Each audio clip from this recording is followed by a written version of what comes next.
할렐루야. 사랑하는 대강의 가족 여러분, 오늘 하루도 하나님의 말씀과 동행하는 삶이 되길 소망합니다. 오늘 함께 나눌 하나님의 말씀은 마태복음 13장 44절에서 50절 말씀입니다. 천국은 마치 밭에 감추인 보화와 같으니 사람이 이를 발견한 후 숨겨두고 기뻐하며 돌아가서 자기의 소유를 다 팔아 그 밭을 사느니라. 또 천국은 마치 좋은 진주를 구하는 장사와 같으니 극히 값진 진주 하나를 발견하며 가서 자기의 소유를 다 팔아 그 진주를 사느니라. 또 천국은 마치 바다에 치고 각종 물고기를 모는 그물과 같으니 그물에 가득함에 물가로 끌어내고 앉아서 좋은 것은 그물에 담고 못된 것은 내버리느니라. 세상 끝에도 이러하리라.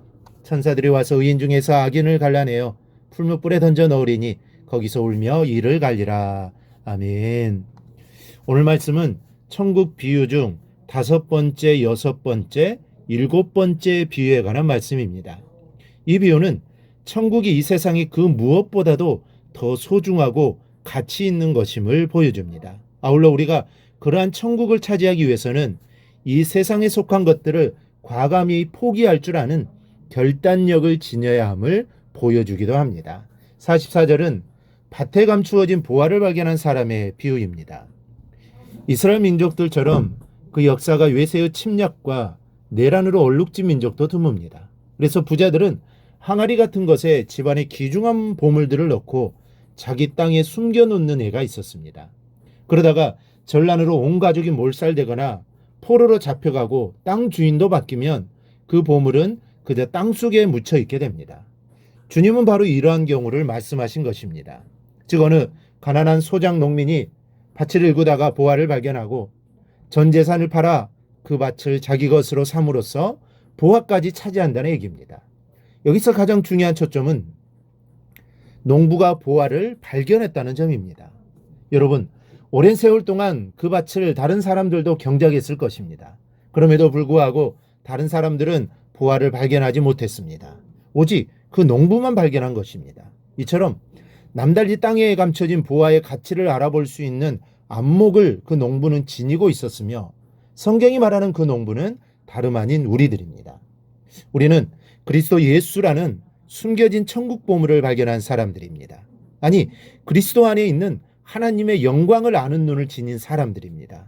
그리스도 예수의 가치를 안다는 것은 대단한 하나님의 은혜를 받았다는 의미입니다. 여러분, 이 죄악된 세상에서 예수님의 존재 가치를 안다는 사실이 얼마나 감사합니까? 우리는 그 은혜를 하나님께 받은 행운아 중에 행운아들이라는 사실을 잊지 말고 늘 기억하며 살아야 합니다. 45절 6절은 좋은 진주를 발견한 보석 상인이 자기의 소유를 다 팔아 그 진주를 샀다는 이야기입니다.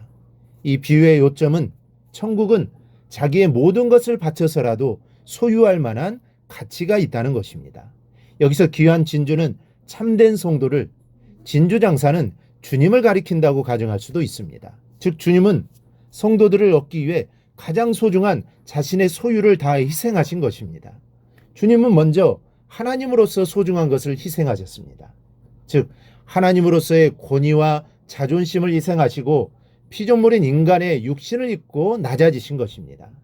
이처럼 그리스도 예수는 하나님의 아들로서의 자존심도 또 인간으로서의 삶의 희망도 우리를 위해 다 바치셨음을 알아야 합니다. 우리가 지닌 신앙과 성도의 특권은 이렇게 그리스도의 큰 희생의 결과로 얻어졌다는 것을 우리는 늘 기억해야만 합니다. 즉 쉽게 얻어진 것이 아닙니다. 그리스도의 신적 자존심과 목숨을 희생한 결과가 바로 우리들입니다. 우리들이 지닌 신앙입니다.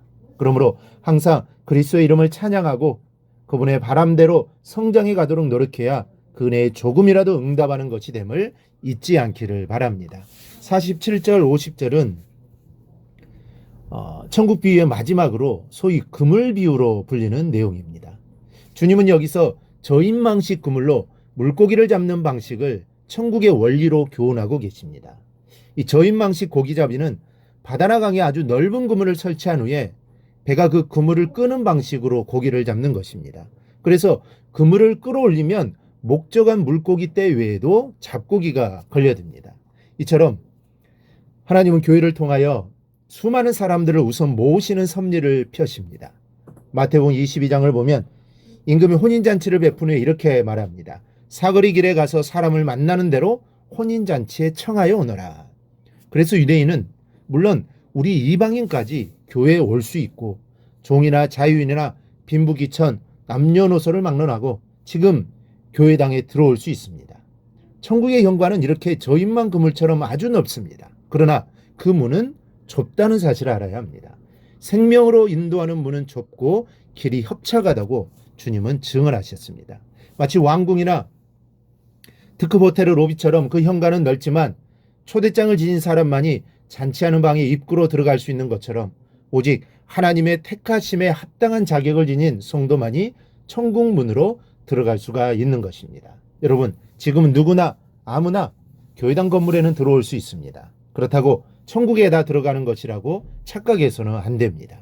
종말의 때 우리 주님께로부터 내가 너를 모른다고 선고받을 자들도 있습니다. 그러므로 성도들은 안일한 신앙생활, 형식적인 신앙생활을 경계해야 합니다. 두렵고 떨리는 마음으로 우리의 구원을 이루어가야 하겠습니다. 한편 천국 비유 뒤에는 주님께 천국 비유의 결론으로 주신 말씀이 있습니다. 천국 복음의 비밀을 깨달은 자는 그것을 혼자만 간직할 것이 아니라 다른 사람에게도 힘써 전함으로 다른 사람도 복음의 진리를 깨닫고 구원에 이르도록 해야 한다는 것입니다.